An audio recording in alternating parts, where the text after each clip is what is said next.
I have been trying to predict oil prices for over 30 years. I have never seen so much uncertainty about the crude oil market in the near term as I do now, meaning 2023.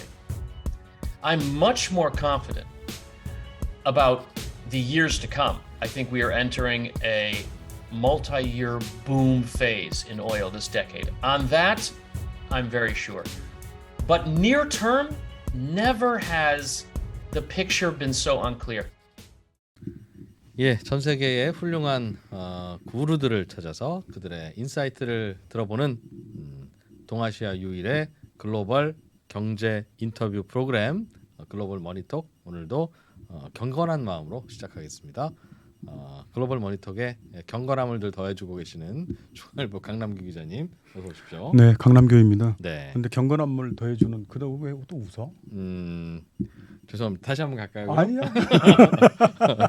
자, 오늘은 원유 시장 전문가 한 분을 모셨는데 이분은 과거에 저희가 한번 인터뷰를 하신 분입니다. 그렇죠. 어떤 분이죠?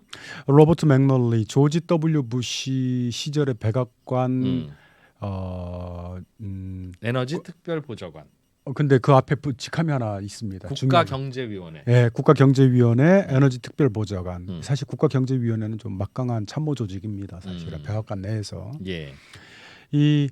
그러나 이제 그 맥널리 대표는 지금 현재 독립을 해서 래피던에너지그룹이라고 네. 그 에너지 리서치 및 컨설팅 회사의 대표를 맡고 있죠. 그런데 이분이 우연한 기회에 저하고 연결이 돼서 전화로만 연결이 돼서 예전에 한번 저희랑 인터뷰도 했었죠. 인터뷰도 했었고 그래서 제가 사실은 그 우리 글로벌머니토크의 에너지 전속 에너지 컨설턴트로 아니면은 인터뷰로 원유 가격 사실은 궁금할 때마다 애니콜이라고 그러지 않습니까? 근데 특별히 오늘 그의 책 크루드 볼러틸러티라는 원제 최근에 책을 쓰셨어요. 예, 아니 책을 냈는데 이제 한국어판이 그 한국어 번역판이 최근에 나왔습니다. 여기 옆에 놓여 있는데 어디 있게요? 여기 있습니다. 네. 사실은 그 출판사는 3프로 자회사입니다. 제가 네. 또 추천을 했고요. 예. 아무튼 그분의 책을 저희가 급히 열심히 번역을 해서 최근에 책을 출간했고요. 그래서 한국어판 책이 나왔으니 인터뷰 또 한번 하자. 하자. 그러고 나서 이제 우리의 등을 또 긁어달라고 해야 되겠죠. 네. 내년에 죄송합니다. 올해에 2023년 원유 시장 원유 가격이 어느 정도 형성이 될지 한번 그 신탁을 받아보기로 했습니다. 네. 그럼 바로 인터뷰 시작하겠습니다. 밥 축하합니다. 여기 한국어판 보이시죠? 한국어판 서문. 죄송합니다. 한국어판이 나왔는데 그래도 뭐 책 내용부터 좀 짚어보죠. 네. 이 한국의 이 상품 투자자 내지는 뭐 에너지 관계업자 기타 그 한국인들을 위해서 책의 내용을 좀 키포인트를 좀 정리해 주셨으면 감사하겠습니다. The key points of my book, Crude Volatility, is that it takes an effective supply manager to keep oil prices basically stable for price stability. Price stability requires supply management. That's the history and the economics 150 years ago, today, and I believe tomorrow. And this is a tough conclusion and lesson. Because supply management is difficult and it's controversial and it's not popular, including in the United States, where we practiced it first. But the hard truth, and maybe that's a good way to talk about the essential kind of a point from the book, is that the only thing worse than producers managing the oil market is producers not managing the oil market, because what you get without supply management is wild boom and bust price cycles that are intolerable for consuming and importing countries like the Republic of Korea and exporting and producing powerhouses like Saudi Arabia, and for that matter, the United States. We're now a net oil exporter. So it doesn't matter whether you produce or consume. The wild price volatility to which oil is naturally prone is unacceptable. It makes planning unacceptable. It makes up investment hard to do. It hurts consumers who are trying to buy a car that will last them maybe 10 or 15 years. How do you know what car to buy if the price at the pump can gyrate so wildly? When the price is very high at the pump, consumers would prefer a more fuel-efficient car. When the price is very low, they want a bigger car, safer for their families and things. But how do you make a decision? You can't change a car every year. Most people don't change their cars every year. So airline companies, how do you decide which types of planes to buy and which routes to fly those planes on when you don't have a good sense of one of your major costs, fuel prices, fuel costs? Anyway, central bank monetary policy, macroeconomic policy, geopolitical stability. When we look at countries like China or Russia or Iran, and we think about what kind of condition and pressures they'll be in the next 5-10 years, so much depends on the price of oil. Oil prices matter a lot. I call it the lifeblood of modern civilization. 95% of the vehicles on the planet run on oil, and that's not going to change very soon. So what the book discovered and or sort of revealed, I think, in its examination of history and economics, is that without a supply manager, the oil price is wildly volatile, which is a very difficult problem for consumers and producers. 공교롭게도 우리나라는 원유를 많이 수입하는 세계 5대 원유 수입국 중에 하나입니다. 그래서 원유를 어떻게 다뤄야 할지에 대해서 고민하는 분들이 특히 많은데, 우리나라의 정책 담당자, 특히 이제 석유 수입과 관련한 정책 담당자들에게 혹시 조언해 주시고 싶은 게 있으시다면 좀 한 말씀 해주시죠. I have several pieces of advice for the government. I would say, first of all, one tactic that can help reduce the harm that comes from wild boom bust price cycles, because I see no end to those or end to oil, is to build storage and encourage companies to build storage and consider even increasing strategic stocks and robustly cooperating with other IEA countries in the use of strategic stocks, because inventories, whether they're private or public, can help temper these wild boom bust price swings. It's not a total solution, but it's a good thing. And Korea, one country alone can't do too much, but many countries banding together can at least offset severe supply interruptions when they occur. I don't know if Korea is considering the foolish policies the United States have been putting into place, such as reducing their strategic stocks, just on the view that we don't need it anymore. This is a big mistake. I would encourage Korea not to make that mistake. I don't know if you are. I assume you're not, but this would be a big mistake to think that, peak demand 10 years. Oil is like horses in carriages 100 years ago. It's yesterday. We don't need to worry about storage. That's wrong. And so I would resist that. I would be encouraging my companies, the national companies and big Korean companies, to integrate when we have the price busts and the downswoons, look at that as an opportunity to acquire at least ownership and in upstream assets in oil and gas producing areas. Integration is a good tactic to deal with the price volatility from the perspective of a company and maybe to some degree a country. So to the degree your companies are integrated with upstream and refining, that can help weather these booms and busts.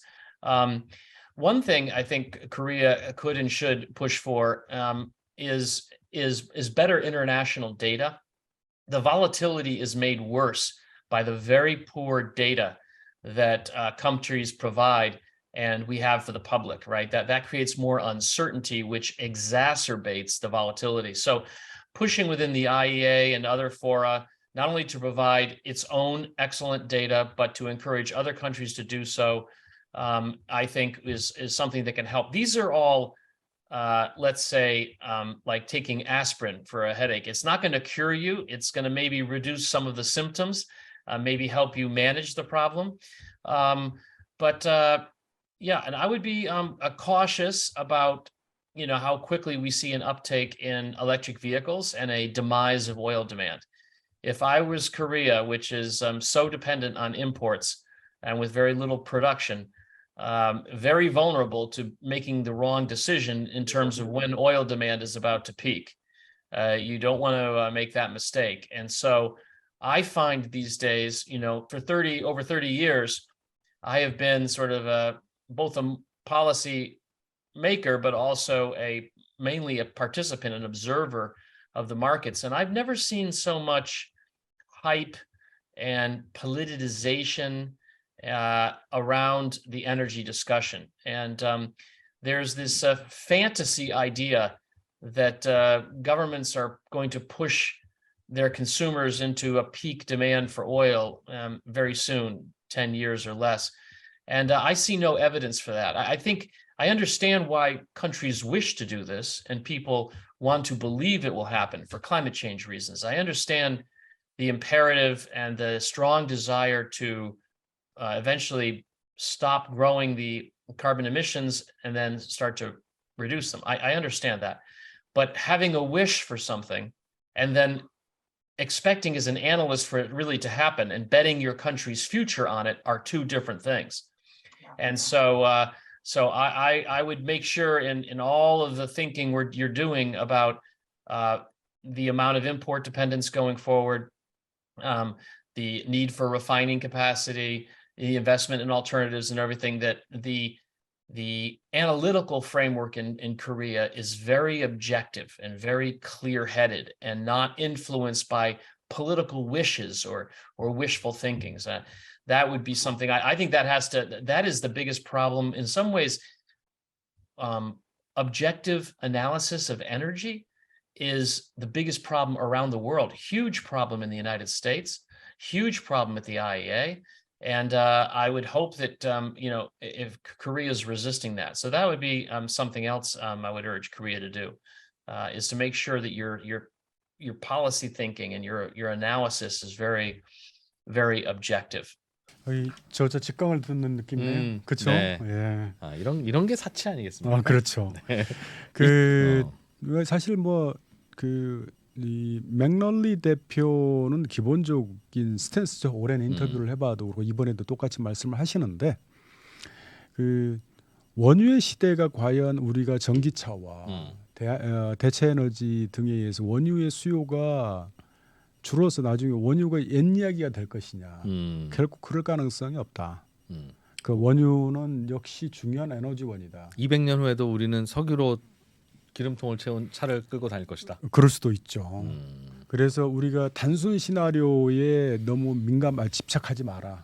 그 대신에 한국 정부, 사실 우리나라도 이제 최근에 유가 안정을 위해서 미국과 한국이 전략 비축유를 풀었지 않습니까? 예. 빨리 채워 넣는 게 좋을 것이다. 라고 얘기를 합니다. 예. 기름값이 조금이라도 떨어졌을 때 서둘러 채워 넣으라는 게 우리 저자 직강 저자가 주는 조언입니다. 이제 지금까지는 책 얘기를 좀 들었고요. 그렇다면 이제 2023년 원유 시장을 둘러싼 변수 그리고 원유 시장이 어떻게 흘러갈 것인가에 대해서 조금 궁금합니다. 2023년 원유 시장, 글로벌 원유 시장 어떻게 전개될 것 같습니까? I have been trying to predict oil prices for over 30 years, 32 years. And I have never seen so much uncertainty about the crude oil market in the near term as I do now, meaning 2023. I'm much more confident about the years to come. I think we are entering a multi-year boom phase in oil this decade. On that, I'm very sure. But near term, never has the picture been so unclear. If you think about it, when there is an outside shock affecting the oil market, usually there's just one, and it has one implication for prices. So for example, a war in the Persian Gulf, 1990, 2003, that caused oil prices to go up. A recession, the Great Recession of 2008, COVID caused oil prices to go down. So Iran attacked the Saudi Abqaiq processing facility in 2019. That caused oil prices to go up. But now, as we sit here in January of 2023, and even look back into 2022, there have been two big exogenous shocks affecting the market. One, the sanctions on the world's largest oil exporter, Russia, due to its brutal invasion of Ukraine. Two, China COVID reopening and macroeconomic risks as the central banks raise rates around the world and the dollar strengthens. So you have two outsized, enormous uncertainties. One, a geopolitical disruption that would cause crude oil prices to go up. Another, macroeconomic weakness that would cause oil prices to go down. And so, as I say, you know, I could make a case for $50 a barrel Brent. I could make a case for $150 a barrel Brent. And I could make good cases for both. This is not usually the case. Okay, so I think to understand where we're going, we have to understand where we've been. And so if you think just 9 months ago, after Russia attacked Ukraine, the risk of the loss of Russian exports caused oil prices to rise by almost 40% in about 2 weeks in March, right? And you saw the IEA use strategic reserves. So oil went from below 100 to almost $140 a barrel intraday. But then in the summer, people realized the Russian exports weren't stopping, that the sanctions were going to be delayed, and Russia was successful at redirecting crude oil from Europe to India and China, especially other places. Okay. But then we got into the concerns about macroeconomic weakness in the fall, and especially tied with China and questions about whether it would reopen from COVID. And even if it did, would there be widespread infections of COVID in China that would hurt economic activity? So we went from the fear of Russia, which was bullish for crude oil, to fear of an economic downturn, which is bearish for oil. And that's why we went so low. Now, Saudi Arabia stopped the collapse in oil prices by signaling in August in a public statement that it would not tolerate it. And then OPEC Plus cut quotas by about 2 million barrels a day, actual production by about half that. So OPEC Plus successfully stopped the collapse in oil prices. So here we are, January of 2023. 자기가 30여 년 원유 가격을 예측해 왔지만은 올해만큼 원유 가격을 예측하기가 너무나도 힘들다. 변수가 많았던 얘기죠. 변수가 많죠. 특히 시장 외적인 변수. 그러니까 우크라이나 사태, 그에 빚어지는 러시아에 대한 제재, 말씀하셨지만은 그 러시아산 원유에 대한 상한제가 실시될 것이고, 예. 그리고 이제 조만간 유럽이 러시아산 디젤이라든지 정제유에 대한 그 제재가 이루어질 것 같습니다. 네. 거기다 중국의 어떤 팬데믹 로부터의 봉쇄 조치의 완화, 봉쇄 조치 완화. 원유 수요를 늘리겠죠? 그렇죠. 그 다음에 이제 또 이 경기 침체 변수, 정말 예측하기가 힘든 부분이 있다. 예전에는 산유국들의 마음 예, 그렇죠. 그것만 예측하면 됐었지만 그것도 되게 어렵습니다. 그렇죠. 제가 들은 얘기 중에 예. 산유국들은 기름 안 나는 나라에 비해서 여기에 그 가슴에 3개가 더 있다. 뭐. 석유를 팔아서 돈을 조금이라도 더 벌고 싶은 욕심. 그리고 감산을 해놓고 저놈들은 증산을 하지 않을까 하는 이웃 나라를 바라보는 의심. 그렇죠. 그리고 감산 약속을 해놓고 우리는 감산을 하지 말고 석유를 더 팔자라고 하루아침에 마음을 바꾸는 변심. 있습니다. 근데 산유국들이 있어 그런 게. 그렇죠. 그 변심과 의심, 의심과 변심. 그리고 욕심. 예, 네. 그것 때문에 빚어지는 저유가 사태가 한 번 있었어요. 서로 배신 때리느라고.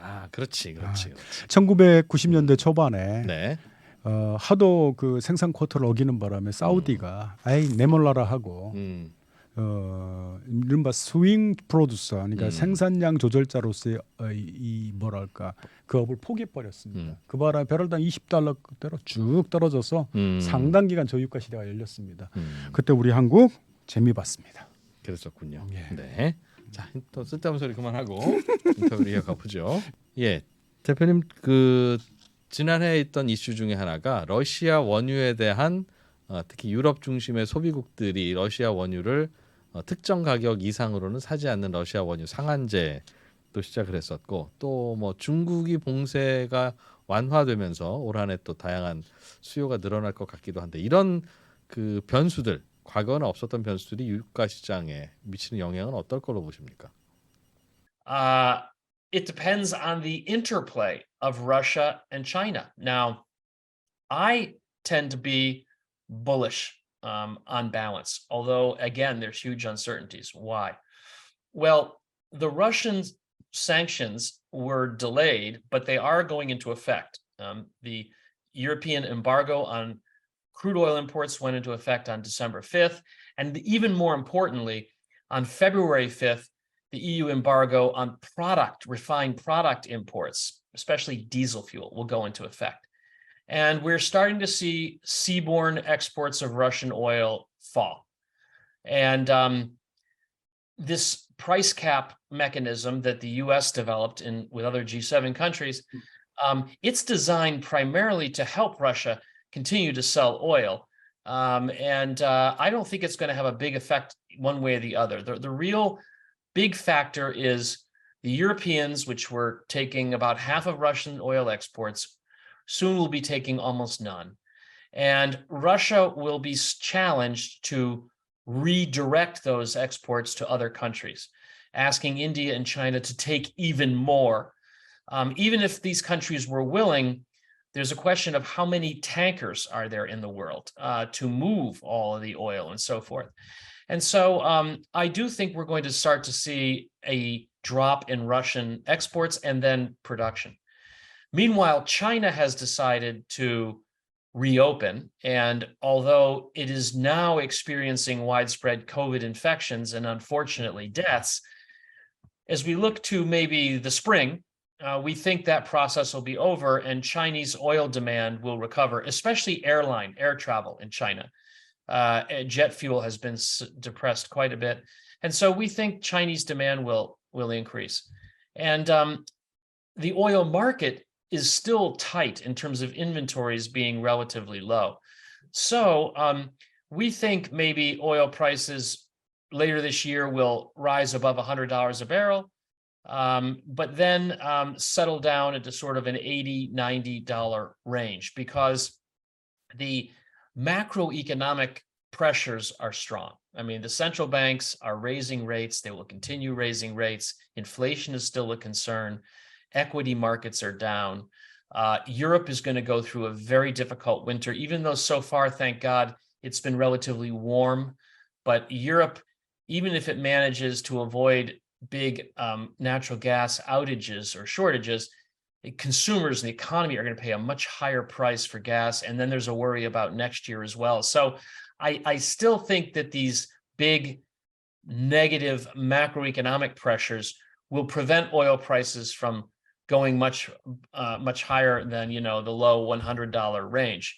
So that's our view for this coming year. But again, I would say if we think just beyond that, 2024, 2025, this gets to my advice of the Korean government, I would be looking at this pause as temporary and preparing for a boom in oil prices going forward later this decade. 뭐 사실 러시아의 가격상, 러시아산 원유에 대한 가격 상한제 그 자체 여파는 그렇게 크지 않을 거라고 얘기를 하시네요. 그리고 뭐 그러니까 러시아가 사실은 그 싼 값에 팔기 싫으면은 예. 또 대체 수요자들 있지 않습니까? 중국과 인도. 중국과 인도가 있어서 그게 이제 상한제가 지켜지지는 않은데 네. 중국과 인도도 러시아가 상한제에 걸려서 마음이 급하다는 걸 알지 않습니까? 그런 이제 뭐 수인의 딜레마 게임이 벌어지겠죠. 그러다 보니까 그 인도와 중국도 절대 비싼 값은 안 사준다는 거예요. 그렇죠. 그 아마 이제 수판 튀기기, 그러니까 중국과 인도도 러시아를 어떻게 우리 편으로 끌어들여서 정치적인 국제 정치적인 변수를 고민하겠죠. 하겠죠. 러시아 입장에서는 이렇게 싼 원유 너희들이 우리 아니면 어떻게 사라는 거고, 인도 입장에서는 그 원유 우리한테 안 팔면 네가 어디에 팔 건데? 라는 그런 일종의 이제 치킨 게임 같은 걸 벌이고 있나 봐요. 예. 밥. 내가 인터뷰할 때마다 몇 차례 인터뷰할 때마다 사실 단기적인 원유 전망은 우리 회사 래피던에너지그룹이 돈 받고 파는 거라고 하면서 슬쩍 넘어가고 했는데 이번에 책도 나왔으니 한국어판도 나왔으니까 조금 뻔뻔스럽게 물어보겠습니다. 밥, 2023년 국제 원유 가격 어느 정도로 예측하시나요? The price rate. Let me actually, because we just updated our report before I left. I'm going to call it up because I'll get in trouble with even though I'm the president of the company, I get in trouble if I get something wrong. Hold on, let me just pull up our. Rapidan sees Brent prices this year ranging between, in terms of a quarterly average, $85 a barrel and $105 a barrel. We see $105 a barrel earlier in the year, and then it falling to about $85 a barrel. That range for this year. 네, 오랜만에 제가 구체적인 수치를 들었습니다. 야, 근데 대답을 해주시네요. 네. 구체적인 수치를 들었습니다. 네. 85달러에서 105달러, 그러니까 80달러에서 100달러 정도 선에서 형성이 될 것이다. 단 흥미롭게 거기는 그 전강 후약. 전반기에는 올해 전반기에는 중국 변수들이 작용을 해서 한 배럴당 100달러 정도 브렌트유 기준으로. 야, 그것도 많이 오른다는 거네요. 아, 그렇죠. 그다음에 하반기에는 경기 침체, 글로벌 경기 침체 변수가 작용을 해서 80달러대로 좀 내려가지 않을까라고 예측을 했습니다. 자, 우리 꼭 적어놨다가 올 가을에 다시 한번 올 가을에 아니면 올 연말에 우리 그 맥널리 대표를 다시 불러낼 겁니다. 그때 한번 따져보겠습니다. 대략 한 85달러에서 105달러 정도 사이에 레인지를 주셨는데 여러 가지 뭐 변수들을 감안하신 결과이겠습니다. 어떤 것들이 반영된 결과인지도 궁금하고, 특히 올 한 해 경기 침체를 예상하는 전문가들이 많은데 그것도 반영하신 겁니까? 그렇게 생각하자면 조금 좀 높지 않나 싶은 생각도 드는데요. Yeah, that's right. And you know, and here's a point that relates to the book. I think even if there's first of all, recessions, demand declines hurt oil prices, with rare exceptions. Exceptions were in 1975, it didn't, but that's when we had posted prices. We didn't have market-driven prices back then. And in the early 80s, we had a very deep recession. Oil prices only gradually fell, but that's because Saudi Arabia played the swing producer role, cut its production from 10 to almost 2 million barrels a day. As we look to this year, OPEC, especially Saudi Arabia, is in a good position to prevent oil prices from falling, even if there's a recession. Why? It's more willing than it has been in recent years to act unilaterally or maybe with some support from UAE and Kuwait and Iraq. It's more willing to contribute the lion's share to cuts than in the past. Why? If you look back in recent years, going back to 2014, 2013, last 10 years, Saudi Arabia has dealt with two problems in terms of managing the oil market. One problem was U.S. shale oil. It was growing so fast 10 years ago that big cuts were needed to offset the growth in shale, and they weren't willing to do those by themselves. Secondly, and relatedly, Russia was unwilling to contribute cuts with Saudi Arabia under shale. So these are two problems, and they led to volatility and drama we saw in 2014, 2015, and then we saw during COVID. Both times, Russia temporarily refused to contribute cuts, and the price of oil collapsed. Saudi Arabia said, well, if you won't help us, we won't help you. And so then the price collapsed. And then Russia says, okay, I'll help. But as you sit here in January of 2023, Saudi Arabia doesn't have to worry about U.S. shale growth growing so fast that it's going to cause oil prices to fall. We're going to probably be up about 900,000 barrels a day this year, but I think in future years, the outlook is for much less. And secondly, Russia isn't a problem either. Russia is tapped out. It's already can't produce to its full quota. And as we discussed earlier, if anything, it's likely to see its production involuntarily go down. So Saudi Arabia is in a stronger position than it has been in many years to act unilaterally or with maybe some Gulf Arab country partners like UAE, Kuwait, Iraq, if cuts are needed to prevent a collapse in oil prices. This is one reason why the bottom of our range is $85 on a quarterly average. Even if we have a recession, we're probably going to have a recession in Europe at the very least, and probably the US a little bit, if not globally. 네. 그러게 뭐 사실은 그 경기 침체가 그러니까 단선적으로 작용하지는 않는데 네. 과거의 역사적 예를 보더라도 그 경기 침체 시기에 또 유가는 오른 적도 있고 또 그렇지 않은 경우도 있고 예. 단선적으로. 밥 사실 지난 봄에 이 글로벌머니토크와 인터뷰에서 2024년 혹은 2025년 그 즈음에 원유 가격의 대세 상승이 발생할 수 있다라고 예측을 하셨습니다. 자, 그렇다면은 그 지금도 그 전망에는 변함이 없나요? I believe the super cycle has begun, and it began at the end of the summer last year. You remember oil prices were rising very strongly before Putin invaded Ukraine in February of last year. So no, I think I call it the oil market entered the foothills of the multi-year boom cycle. Foothills are small hills before the big mountain range, right? So we're in the foothills where why?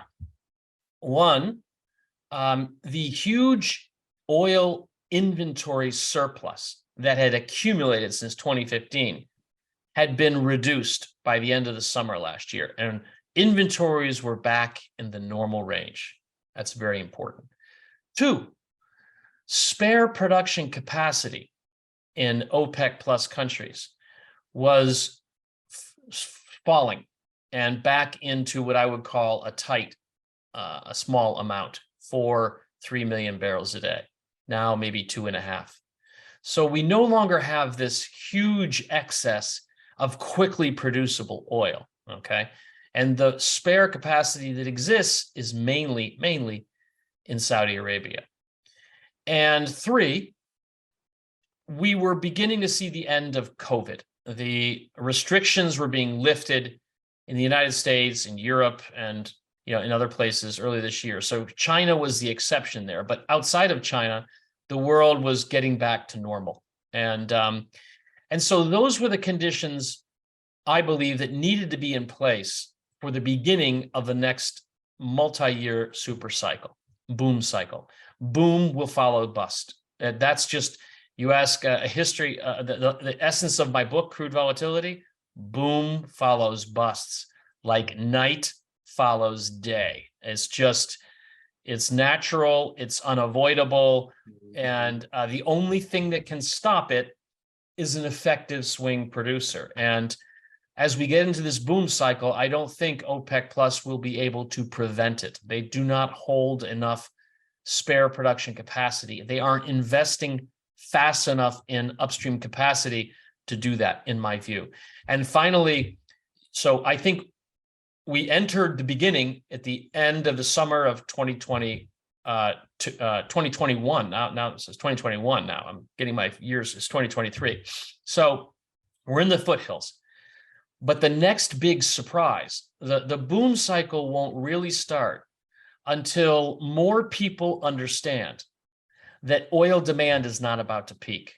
The only reason more people in Korea and Japan and China and the United States and Europe are not more worried about this boom cycle is because they have been misled into believing that oil demand is about to peak in 10 years. And so demand growth will be so weak that even if we have less supply, it doesn't matter. This is the common thinking, because we're all getting into electric vehicles very fast and people are buying very fuel efficient cars. Again, I strongly disagree with this as an analytical view. And so when the people realize that oil demand isn't about to peak, then I think you will see more investors and officials and traders reacting to this boom cycle. It'll become more apparent to more people. For now, it's this fantasy, this wishful thinking of peak demand has desensitized people to this multi-year boom cycle. 아, 없다라고 얘기해요. 자기는 대체 에너지 내지는 그 전기차가 네. 그 정부 보조금에 의해서 판매가 확대되더라도 원유는 계속 필요할 거고 원유는 계속 필요할 거고 그 다음에 원유 개발과 채굴에 대한 투자가 거의 이루어지지 않아서 그렇겠죠. 예. 공급이 더욱 비탄력적인 상황이다. 그래서 2024년 혹은 2025년이 되면은 2000년과 같은 대세 상승, 이른바 슈퍼 사이클이 시작될 수 있다라고 얘기를 합니다.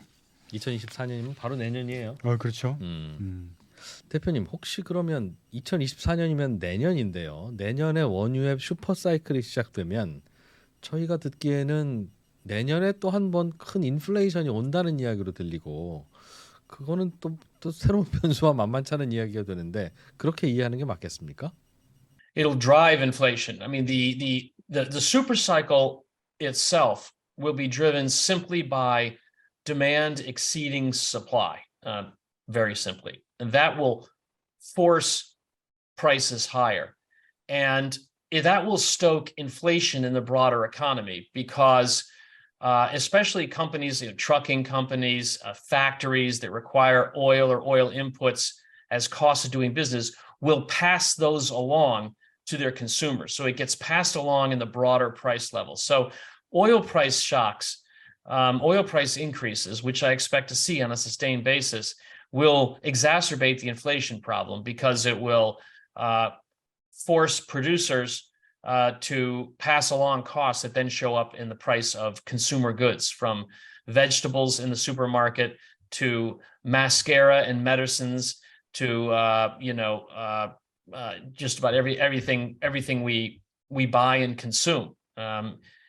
Just about everything we buy and consume is related in somehow to oil. It's either has oil as an input or an oil vehicle brought it to you, So when prices for oil go up, the price of life goes up. Everything in life goes up, and that's inflation. 그렇죠. 네. 물가 압력은 분명히 원유발로 커질 수 있다라고 네. 말씀을 하시네요. 그렇군요. 자, 로버트 밥 맥널리와 인터뷰를 하면서 처음으로 단기 예측치를 좀 뽑아냈습니다. 저 보람 느낍니다. 네. 돈을 받고 컨설팅을 하거나 리서치 페이퍼를 팔아야 되는 그 사람 전문가 입장에서 쉽게 공개하지 않은 것으로 돈 받고 공개해야 되는데. 네, 그렇죠. 살짝 삼프로TV 무시한 거예요, 그죠? 그런 당신한테 얘기해봐야 얼마나 퍼지겠어? 그랬는데 저희는 환불 안 해드립니다. 낙장불입. 네. 자, 아 그런 의도였구나. 나도 못 알아들었어 순간. 미안. 다시 한번 갑시다. 근데 뭐 마음에 든다. 네. 3%를 살짝 무시했다는 거.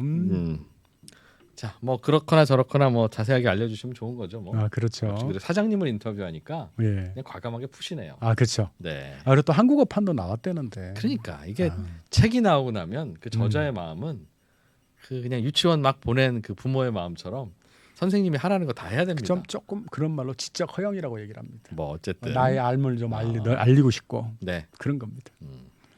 자, 요 책 석유의 종말은 없다. 이게 뭐 지금은 그냥 그런 듯하지만 석유의 종말이 없으면요, 여러분 2024년부터는 석유값이 엄청 오른답니다. 그러면 2022년이 또 벌어지는 거예요. 아 그렇죠. 어떡합니까? 네. 한번 이제 좀 세상 괜찮아질라나 이러고 있는데. 그죠. 그래서 사실 죄송합니다. 우크라이나 사태만 어떻게든 진정이 되면 네, 뭐 좀 해결될 줄 알았는데. 아유, 원유 또 휘발유값 좀 내린가 했더니만은 일단 지켜보죠. 네. 예로부터 표지가 빨간 책은 일단 사서 읽어봐라. 그런 러시아 속담이 있었는데 요즘엔 잘 검증하기가 네. 좀 힘들어요. 예전 있었다는 얘기만 오케이. 있습니다. 예. 네, 글로벌머니톡. 자, 오늘은 여기서 마무리하고요. 저희는 다음 인터뷰는 또 어떤 분과 2023 글로벌 경제 예측 전망 마지막 회 월가에서 온 낙관론자. 우리 이런 말 있지 않습니까? 비건론자는 눈앞의 위험을 피할 수는 있지만 돈은 벌지 못하고 명성을 얻고 그 대신 명성을 얻고 낙관론자는 실제로 실속을 챙기 돈을 번다. 예. 그래서 사실 그 경기 침체 하도 이제 미국 경기 침체가 무슨 그 대단한 그 신의 예언인 것 마냥 지금 현재 많은 그 회자가 되고 있습니다. 그렇다면은 2020년 경기 침체 아주 초단기에 끝날 것이라고 예측해서 그 관심을 불러일으켰던 앨런 사이나이 뭐 2000년대 초반이죠. 월스트리트저널에 의해서 미국 경제의 최고의 예측가로 뽑혔던 앨런 사이나이가 본 미국 경제 진짜 침체 빠져요? 라는 질문에 네. 대답을 해주실 겁니다. 약간 낙관론인가 봐요, 그분은. 아까 얘기했듯이 이건 낙관론자입니다. 그래서 우리가 비관론이 조금 많죠, 대개는. 예, 쿼테이션이 될 때 되고 있어서 역발상으로 한번 네. 낙관론자 얘기해 보자. 그 말은 그래서 그 비관론의 여러 변수들에 대한 또 본인의 생각이 있어야 되는 걸 겁니다. 그렇죠. 예. 알겠습니다. 날로 유익함을 더해가는 글로벌 머니톡. 참 이렇게 유익해도 될지 좀 걱정이긴 합니다. 구독자 여러분, 네. 여러분이 이제 하셔야 될 일은 뭔지 아시죠? 달라진 도와주세요. 중국, 달라진 중국. 이거 한번 보시고 글로벌머니 중앙일보 글로벌머니 보시고 또 이 책은 또 이제 같이 장바구니에 담아주시면 되겠습니다. 뭐 많이 비싸지도 않습니다. 그렇죠. 예, 저희는 또 다음 주에 찾아보죠. 고맙습니다. 감사합니다.